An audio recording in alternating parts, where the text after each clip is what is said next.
সব ছড়িয়ে পড়ে সমাজে, কিন্তু আদতে এটার সাথে কোনো মিলই নাই বাস্তবতার। এরকম হয় কি হয় না বলেন তো? দেখেন ইসলাম কত সুন্দর একটা নিউজকে ভেরিফাই করার জন্য আমাদেরকে নির্দেশ দিয়েছে। ফাতাবাইয়ানু মানে ক্রস চেক করো। কোনো সংবাদ আসলেই চিলে কান নিয়ে গেছে শুনলে চিলের পেছনে দৌড় দিবেন নাকি? না আগে প্রথমে কি করবেন? এটা দেখে নিতে হবে যে আসলে কি কান নিয়ে গেল না রয়ে গেল। এই আয়াত নাজিলের একটা প্রেক্ষাপট আছে, সেটা কি? পঞ্চম হিজরিতে বনুল মুস্তালিকের যুদ্ধে যখন আল্লাহ হাবিব সাল্লাল্লাহু আলাইহি ওয়াসাল্লাম জয়লাভ করলেন, বনুল মুস্তালিকের সবাই মুসলিম হলো। রাসূল ইসলাম তাদেরকে দ্বীনের দাওয়াত শিখিয়ে বললেন, বছর শেষে তোমাদেরকে যাকাত পে করতে হবে, আর যাকাতের এই টাকা নেয়ার জন্য আমি একজনকে পাঠাবো বছর শেষে। তো বছর শেষে তিনি বনুল মুস্তালিকের যে লিডার হারিস ইবনে মিরারের কাছে আল ওয়ালিদ ইবনে উকবা নামে যাকাতের কালেক্টর এক সাহাবীকে তিনি পাঠালেন যে যাও তুমি যে যাকাত নিয়ে আসো। তো উনি গেলেন, উনি আসবেন শুনে বনুল মুস্তালিকের সবাই পল্লী থেকে বের হয়ে মরুভূমির মাঝখানে তলোয়ার নিয়ে ঘোড়া টোরা নিয়ে তাকে ওয়েলকামিং রিসেপশনের জন্য, রেড কার্পেট রিসেপশনের জন্য সবাই দাঁড়ায় আছে যে নবীর সাহাবী আসবে, যাকাত কালেক্ট করতে, আমরা যাকাত দিব। এখন ওই সাহাবী যখন গেলেন, সবাইকে এরকম ঘোড়া তলোয়ার এরকম সাজসজ্জা নিয়ে দাঁড়ায় থাকার কারণে উনি ভয় পেয়ে গেলেন। উনি ভাবছে আমাদের মনে হত্যা করার জন্য দাঁড়ায় আছে। উনি আর এটা ঠিকঠাক না জেনে অ্যাবাউট টার্ন ফিরে গেলেন মদিনায়, যে বলে ইয়া রাসূলুল্লাহ, বনুল মুস্তালিক তো সব মোরতাদ হয়ে গেছে, এরা তো আর মুসলিম, এরা তো আমাকে মারার জন্য সব দাঁড়ায় আছে। আসলে বলেন তো কথাটা কি সত্য না মিথ্যা? একেবারে মিথ্যা। রাসূল সাল্লাল্লাহু আলাইহি ওয়াসাল্লাম এই কথা শুনেই বিশ্বাস করলেন সরল মনে। বিশ্বাস করেই খালিদ ইবনে ওয়ালিদ রাদিয়াল্লাহু তাআলা আনহুকে বললেন, অ্যাটাক বনুল মুস্তালিক, বনুল মুস্তালিকে অভিযান পরিচালনা করো। সাথে সাথে আল্লাহ বললেন, নবী রাখেন, আস্তে অ্যাটাক করেন, একটু থামেন নবী, একটু রাখেন।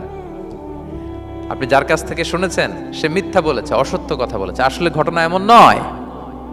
আজকে তার কথার উপর বেস করে আপনি যে খালিদ ইবনে ওয়ালিদকে অভিযান পরিচালনা করতে বললেন, সে যে যদি অ্যাটাক করে কয়েকজনকে হত্যাও করে ফেলতো, এই যে রক্তপাত হতো, ব্লাড শেড, এটার দায় কিন্তু আপনি এড়াতে পারতেন, কারণ আপনি আদেশ দানকারী। আল্লাহ রাসূল সাল্লাল্লাহু আলাইহি ওয়াসাল্লামকে থামালেন আল্লাহ তাআলা আয়াত নাজিল করে যে আপনি ক্রস চেক করেন। পরে রাসূল সাল্লাল্লাহু আলাইহি ওয়াসাল্লাম ক্রস চেক করে লোক পাঠিয়ে জানলেন যে না, এমন কিছুই নয়, তারা কেউ মোরতাদ হয় নাই, সবাই তারা মুসলিমই আছে, তারা ওয়েলকামের জন্য আসছিল, উনি ভাবছে যে ওনাকে হত্যা করার জন্য দাঁড়ায় আছে। তাহলে চিন্তা করছেন যুগে যুগে এই সমস্যা আছে না নাই বলেন? রাসূল সাল্লাল্লাহু আলাইহি ওয়াসাল্লামের জীবনীতে এই ঘটনা ঘটিয়ে আমাদের চোখে আঙ্গুল দিয়ে আল্লাহ তাআলা বুঝাতে চাইলেন যে কোনো নিউজ আসলেই এটা ভেরিফাই না করে বিশ্বাস করা যাবে না। যত মেইন স্ট্রিম মিডিয়া হোক, ওটা শুনলে আপনি আরো কয়েকটা আরো আপনার সোর্স থেকে আপনি একটু জানবেন, এরপরে আপনি বিশ্বাস করবেন, নাকি বিশ্বাস না করে শেয়ার দিবেন? আপনি কি জানেন যে একটা কথা শুনেই ক্রস চেক না করে অ্যাকশনে যাওয়াতে কত পরিবার ভেঙে যায়, কত সম্পর্ক ভেঙে যায়? আমাদের মধ্যে এই প্রবণতা আছে। আপনার ছেলের ব্যাপারে একজন একটা কথা বললো, এসে ছেলের মারপিট, জিজ্ঞেসও করেন না এটা। আপনার মেয়ের ব্যাপারে একজন এসে একটা বাজে কথা বলছে, এসেই আপনি মেয়ের সাথে খারাপ আচরণ। আপনার ওয়াইফের ব্যাপারে একজন বললো আর কি যে ভাই আপনি এখানে, ভাবিকে তো দেখলাম ওইখানে আরেকজনের সাথে, আপনি এসেই আপনার স্ত্রীর উপর চড়াও অথবা গায়ে হাত তুললেন। তো হতে পারে যে ওই ভদ্রলোক অন্য কোনো মহিলাকে দেখেছে যে দেখতে আপনার স্ত্রীর মতো, এরকম হতে পারে কি পারে না বলেন? তো এই যে আপনি ক্রস চেক না করে, ভেরিফাই না করে যে অ্যাকশনে গেলেন, এতে সমস্যা হবে না সমাজে? পরিবার ভাঙে, সমাজে সম্পর্ক নষ্ট হয়, কলহ বাঁধে। এই জন্য আল্লাহ তাআলা বলেন যে সোসাইটিটাকে যদি পিসফুল করতে চাও, ইযা জাআকুম ফাসিকুম বিনাবাইন ফাতাবায়ানু, নিউজ আসলেই বিশ্বাস করো না। You have to cross check, you have to justify and you have to verify the news. মনে থাকবে? তাহলে আজকে থেকে ফেসবুকে একটা পেলে আমরা কি করব? শেয়ার দিয়ে দিব। কি শেয়ার দিবেন না? কি করব? যাচাই বাছাই করব, ক্রস চেক করব। এখন অবশ্য ক্রস চেক করার জন্য কিছু কিছু প্ল্যাটফর্ম বেরিয়েছে, তারা অবশ্য যেগুলো খুব বেশি ছড়িয়ে পড়ে নিউজ, সেগুলো যদি ভুল হয় তারা ক্রস চেক করে তারা সামাজিক সচেতনতা তৈরি করে। তো আমরা প্রত্যেকেই দায়িত্বশীল হলে এই গুজবগুলো স্প্রেড করা থেকে আমরা বিরত থাকতে পারি। নিউজ শুনলেই আমরা এখন বিশ্বাস করব না, আগে ক্রস চেক করে নেব, তা না হলে আমরা বিপদে পড়তে পারি। কি বলেন? এমন কোনো কাজ করে ফেলতে পারি যেটার কারণে পরে লজ্জিত হব। তো আমরা আগে থেকেই সাবধান হয়ে যাই। 4 নম্বরে আল্লাহ তাআলা বললেন, ওয়া ইন তাইফাতানি মিনাল মুমিনিনা ক্তাতালু ফাসলিহু বাইনাহুমা, বিশ্বাসীদের মধ্যে 2 গ্রুপ যদি মারামারি লাগে তাহলে তুমি মিলিয়ে দাও, ইসলাহ করো, ইসলাহু যাতিল বাইন, মিলিয়ে দাও, মীমাংসা করে দাও, বিরোধ নিষ্পন্ন করে দাও। অনেক সময় হয় না যে দুই ভাই ঝগড়া লেগেছে, দুই বন্ধু ঝগড়া লেগেছে, অথবা স্বামী স্ত্রীর মধ্যে কোনো কারণে বিরোধ, হ্যাঁ, দুই পার্টি ঝগড়া লাগছে, এরকম আছে না নাই? তখন ফাসলিহু বাইনাহুমা, তাদের মধ্যে আপোষ মীমাংসা করে দাও।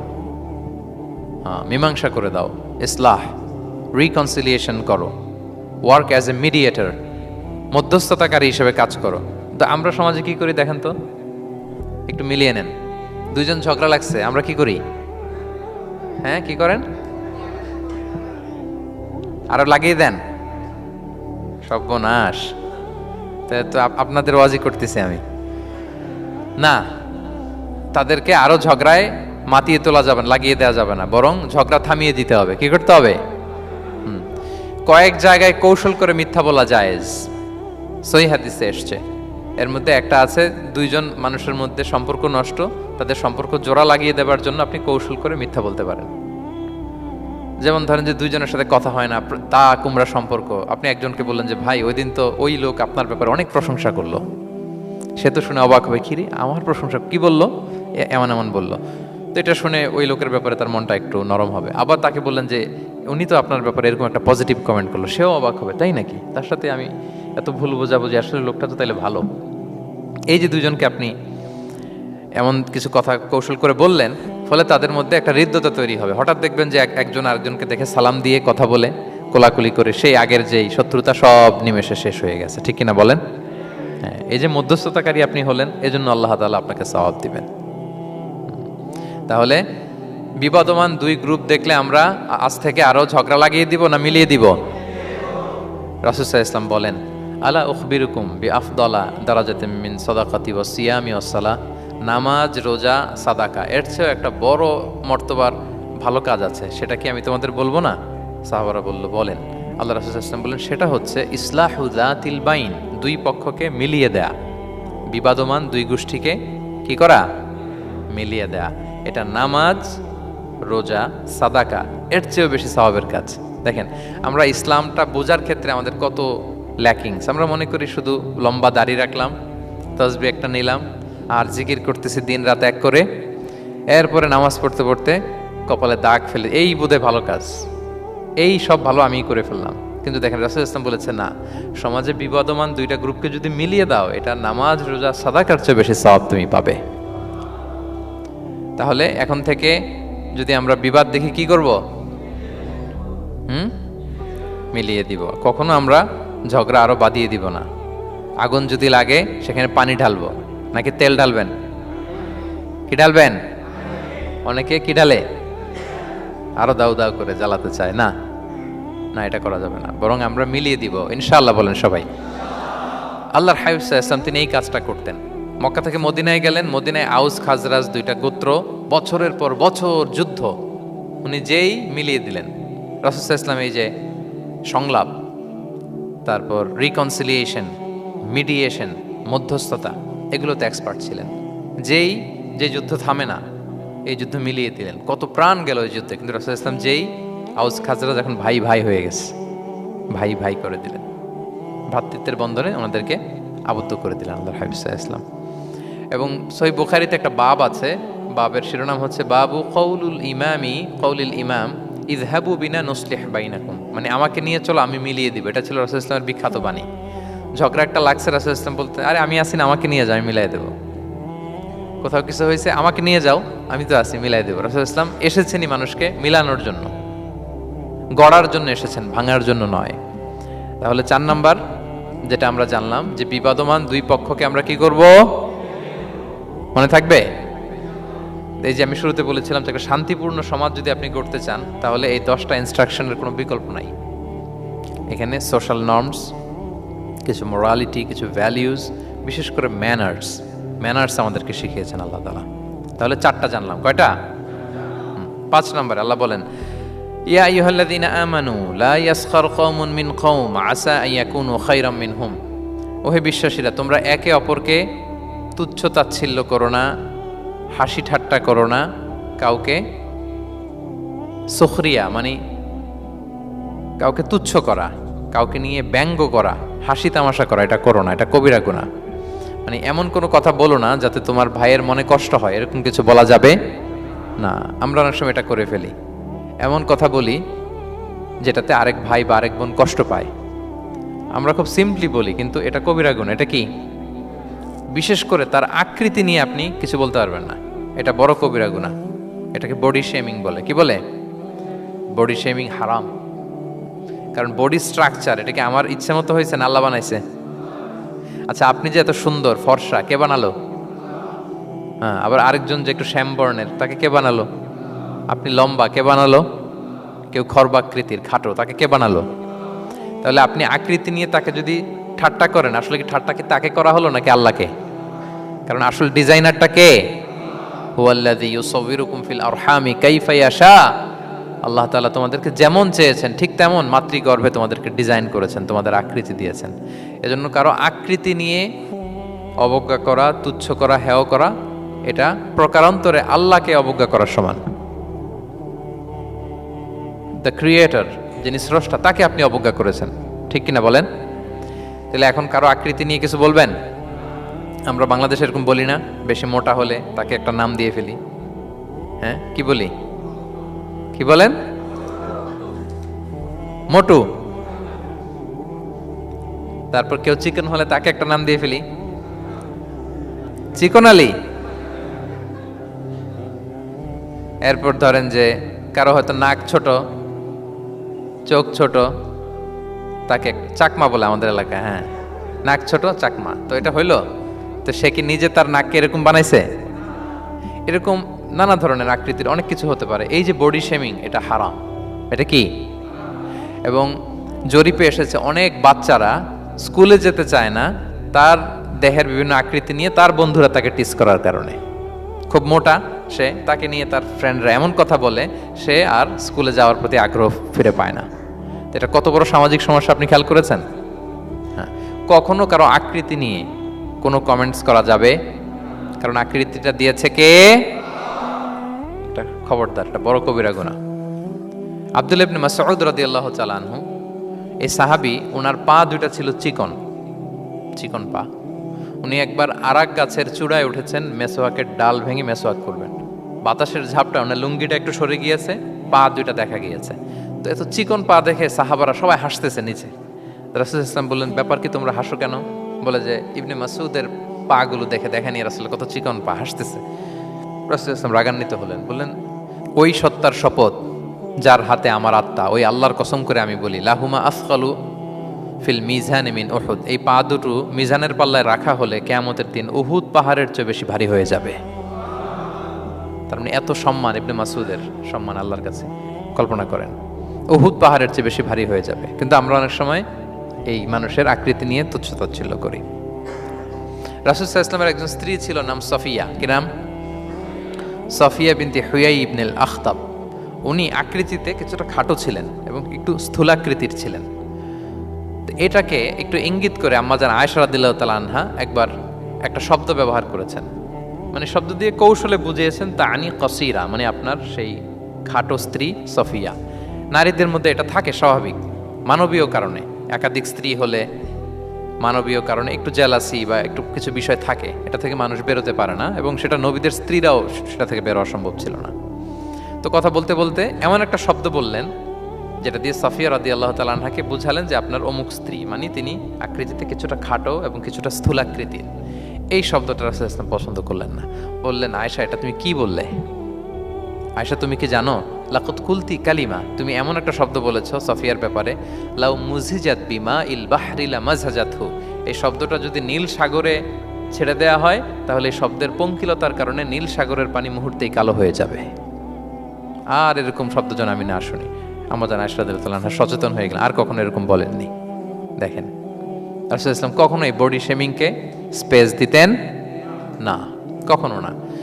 আমরা এগুলোকে ছোট মনে করি, কিন্তু যাকে আপনি বলেন সে অনেক কষ্ট পায় মনে, সে খুব মনে কষ্ট পায়, এজন্য এটা বলা যাবে না, খবরদার।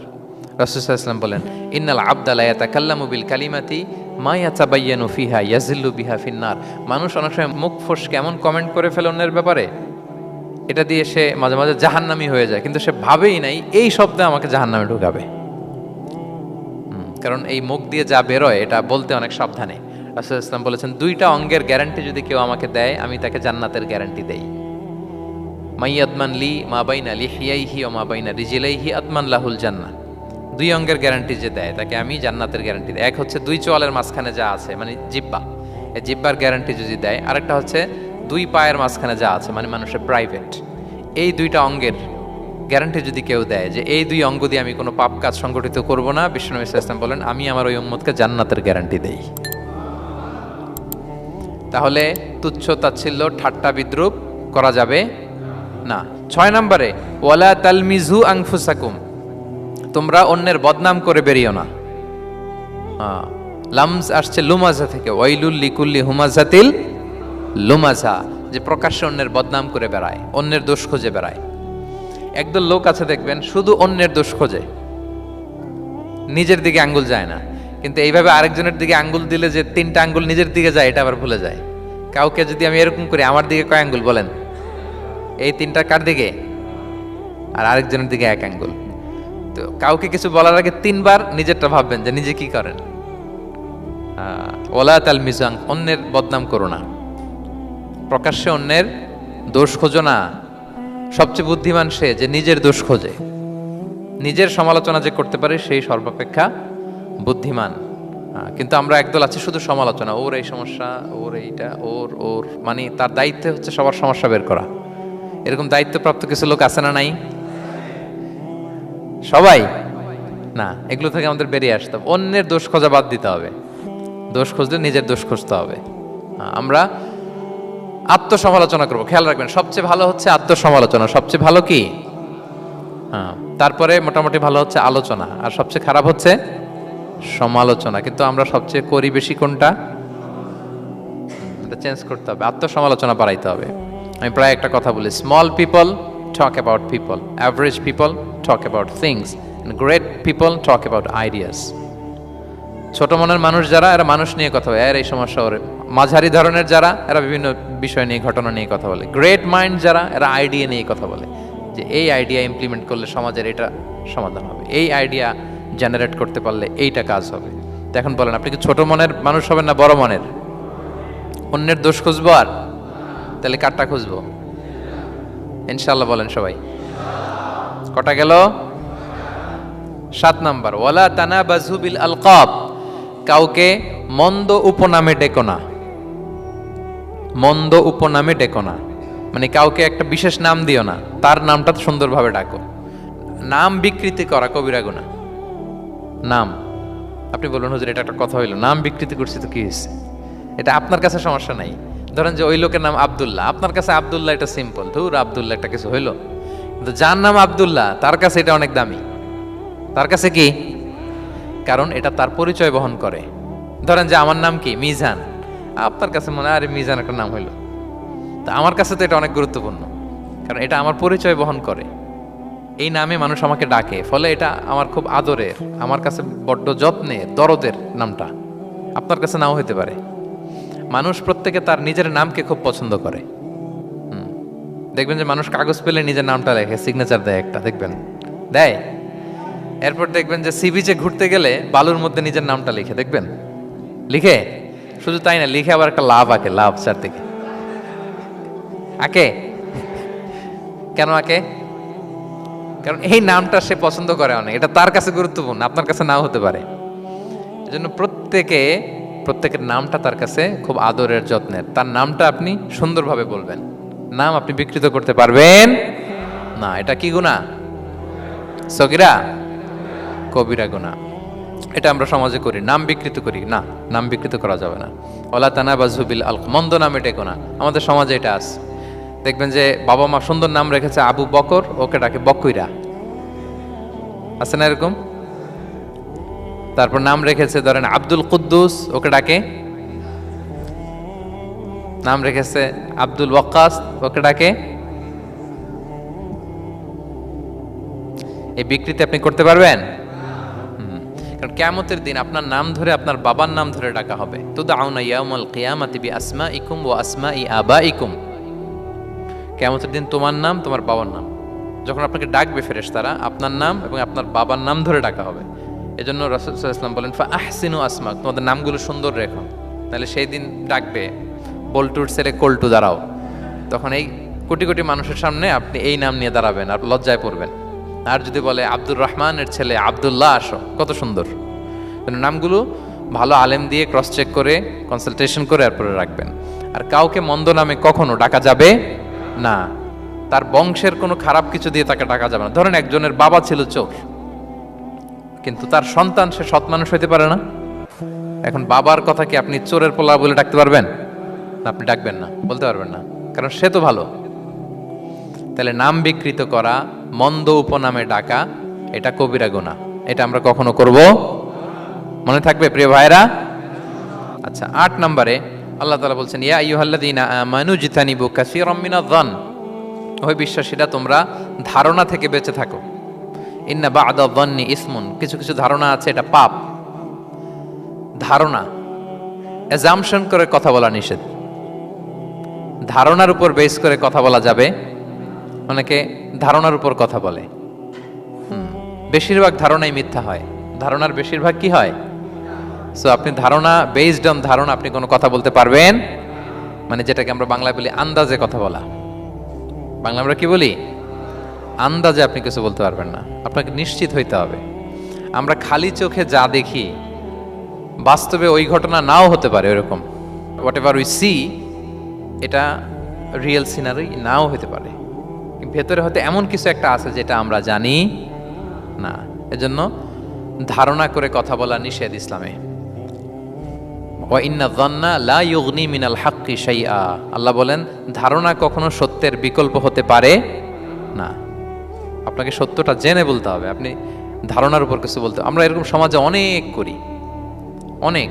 আপনি পাবেন, দেখবেন যে ধরেন যে আপনাকে আপনার এক বন্ধু দেখলো, রিক্সা দিয়ে যাচ্ছেন, আপনার পাশে এক নারী বসা, তো সে অনেক কিছু খারাপ ধারণা করতে পারে। এরকম হয় না সমাজে? এমন হতে পারে যে আপনি আপনার ছোট বোনকে নিয়ে বেরিয়েছেন, হতে পারে না? কিন্তু আপনি তো একটা ধারণা করে ফেললেন অন্য কিছু। বা আপনার ভাগ্নিকে নিয়ে বের হয়েছেন, আপনার খালাকে, আপন খালাকে নিয়ে বেরিয়েছেন কোনো কাজে, ডাক্তারের কাছে, বা কিছু একটা হতে পারে। কিন্তু তাকে দেখেই আমি এদিক সেদিক বলতে আরম্ভ করলাম যে ওকে তো দেখছি এরকম এরকম এরকম। আছে না নাই? আমাদের সমাজে আমি দেখেছি যে কারো যদি ঠোঁট কালো হয় তো মানুষ ধারণা করে নেয় লোকটা মনে হয় সিগারেট খায়। কিন্তু সিগারেট সেবন করা ছাড়াও কারো ঠোঁট কালো হতে পারে কি পারে না বলেন? এই যে এগুলো সমাজে প্রচলিত।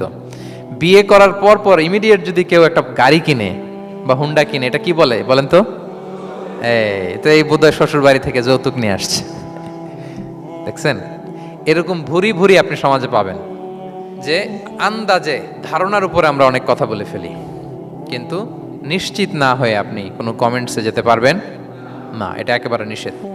9 নম্বরে আল্লাহ বললেন ওয়ালা তাজাসসু, গোয়েন্দাগিরি করো না, স্পাইগিরি করো না, অন্যের ব্যক্তিগত বিষয় নিয়ে খোটাখুটি করো না।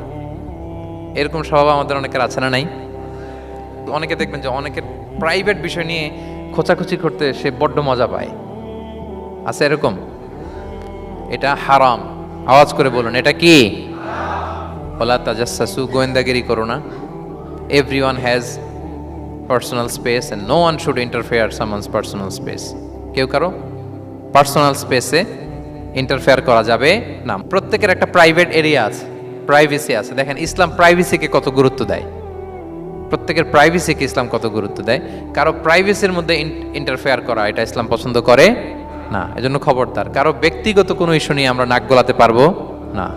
কারো মোবাইল ধরে মোবাইলের গ্যালারি চেক করা, কারো ইনবক্স চেক করা, কাউকে না বলে কারো চিঠি পড়ে ফেলা, উকি মারা, আড়ি পাতা, এগুলো হারাম। এগুলো কি? এরকম সব আমাদের আছে না নাই? আড়ি পেতে শুনতে চাই, উকি মারি, তারপর সে কি করে দেখি তার প্রাইভেট মুহূর্তে, তারপর তার মোবাইল চেক করি, তার গ্যালারি চেক করি, তার ইনবক্স চেক করি। এই দায়িত্ব ইসলাম আমাদেরকে দেয়। এমনকি ইসলামী রাষ্ট্রও যদি হয়, ইসলামী রাষ্ট্রের জন্য এটা দায়িত্ব না যে প্রত্যেকে ব্যক্তিগত তার বেডরুমে তার প্রাইভেট লাইফে কি করে এটা দেখা। It's not his business. ইসলামী রাষ্ট্র মানুষকে ন্যায়, কল্যাণের পথ, সুন্দর জীবন পরিচালনার জন্য উৎসাহিত করবে, কিন্তু প্রত্যেকে প্রাইভেট লাইফে কি করে ওইটা সিসি ক্যামেরা লাগিয়ে দেখা, এটা কারো দায়িত্বের মধ্যে পড়ে না। এটা একেবারে নিষেধ। এটাকে বলে তাজাসসুস, গোয়েন্দাগিরি করা। বরং ইসলাম কি উৎসাহিত করে জানেন? অন্যের দোষ দেখলে এটাকে গোপন রাখতে উৎসাহিত করে। গোপন রাখবেন। মান সাতারা আইবান সাতারাহুল্লাহু ইয়াউমাল কিয়ামা। কেউ যদি তার ভাইয়ের দোষ গোপন রাখে, কিয়ামতের দিন আল্লাহ তার দোষ গোপন রাখবে। ওমান কাশাফা আওরাতা আখি, বিষ্ণু বলেন, কিন্তু কেউ যদি তার ভাইয়ের কোনো গোপন জিনিস প্রকাশ করে দেয়, কাশাফাল্লাহু আওরাতাহু, আল্লাহ তার সব গোপন জিনিস প্রকাশ করে দিবে। বলেন, আমাদের প্রত্যেকেরই গোপন জিনিস আছে না নাই? এখন আমাদের সব ভুল, সব গোপনীয়তা যদি প্রকাশ হয়ে যায়, কি হবে তখন?